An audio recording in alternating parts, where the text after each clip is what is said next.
নবী সাল্লাল্লাহু আলাইহি ওয়াসাল্লাম বলেছেন, তোমাদেরকে কি আমি বলে দিব না সবচেয়ে বড় ভিখারিকে? সাহাবীরা বলছেন, ভিখারি তো আমরা মনে করি যার টাকা পয়সা নাই।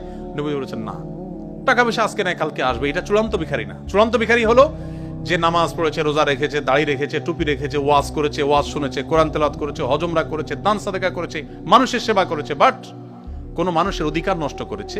কিয়ামতের দিন সেই পাওনাদাররা সব উপস্থিত হয়ে যাবে। সেদিন তো আর মানুষ ক্যাশ টাকা নিবে না, তার আমল বিনিময় হিসাবে নিতে নিতে নিঃস্ব হয়ে সে জাহান্নামে নিক্ষিপ্ত হবে। ছোটবেলায় চুরি করেছি, মানুষের নানাভাবে ক্ষতি করেছি, এখন ওই মানুষ আর পাই না, তার জন্য তওবা করেছি, যাদের হক নষ্ট করেছি তাদের জন্য কি করব? এটা খুব ডেঞ্জারাস একটা বিষয়, যে ছোটবেলায় কারোর হক নষ্ট করেছেন বা বড় হওয়ার পর নষ্ট করেছেন, এরপর তারা খুঁজে পাচ্ছেন না, কি করবেন? তার পক্ষ থেকে যে পরিমাণ ক্ষয়ক্ষতি হয়েছে তারা যদি পাওয়ার কোনো স্কোপ না থাকে, তার পক্ষ থেকে কোনো গরিবকে দান করে দিবেন, ইনশাআল্লাহ আপনি দায়মুক্ত হবেন।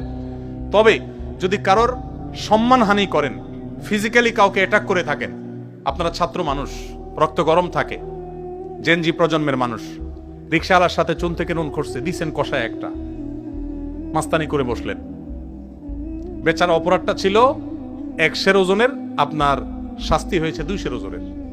কিয়ামতের দিন এই লোক দাঁড়ায় যাবে আল্লাহর কাছে, আপনাকে আসামি হিসাবে দাঁড় করানো হবে, আপনার বিচার হবে। দুনিয়াতে এই লোককে আপনি আর হয়তো কোনোদিন খুঁজে পাবেন না। এটা খুব ডেঞ্জারাস। এই জন্য ভাইরা, তারুণ্যের এই চঞ্চলতা যেন আপনাকে অপরাধ, বিশেষ করে মানুষের প্রতি অন্যায় করতে কখনো প্ররোচিত না করে। আপনি নেকামল করতে পারেন আর না পারেন, আপনি ওয়াজ শুনতে পারেন আর না পারেন, আপনি জিকির আজকার করতে পারেন আর না পারেন, নফল নামাজ পড়তে পারেন আর না পারেন, দান সাদাকা করতে পারেন আর না পারেন, হজ উমরা করতে পারেন আর না পারেন, আল্লাহর হস্তে কোনো মানুষের অধিকার নষ্ট বা খর্ব করবেন না। এই চেতনা যদি আপনার ভিতরে ধরে রাখতে পারেন, জান্নাতের পথ ইনশাআল্লাহ সুগম এবং সহজ।